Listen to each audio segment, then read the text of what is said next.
Now, talks between US and Russian officials are said to be in full swing in the Saudi capital as a Ukrainian delegation waits for its turn to meet with the American representatives. This round of talks are focused on a possible ceasefire deal limited to the Black Sea. For more, we are joined now by reporter Michelle Rimmer, who is in the ABC's Europe Bureau. Michelle, good morning. What more do we know about these discussions?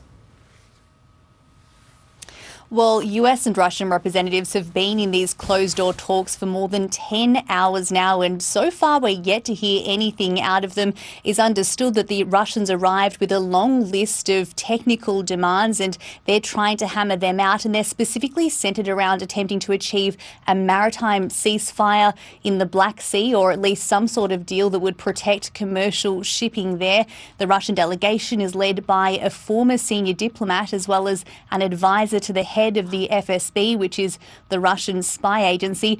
Now, in the same opulent hotel in Riyadh, there's a delegation of 25 Ukrainians, including the Ukrainian defence minister, and they're waiting for these US-Russia talks to wrap so that they can speak with the Americans for a second time. That was expected to happen today. However, it's getting late in the night currently in Saudi Arabia, so it's unclear whether they'll have those discussions again in the coming hours or whether it will be delayed for another day.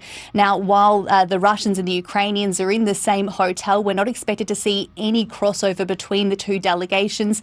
The US is very much playing the role of the middleman in this round of talks at least. And while the ceasefire talks are underway in Saudi Arabia, there's a different story that's playing out on the ground in Ukraine.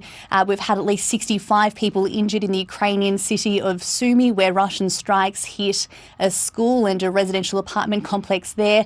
At least 7 people were killed throughout the country in overnight strikes, drone strikes by Russia, including in the capital, Kiev. Meanwhile, Russia says Ukraine struck an oil depot there.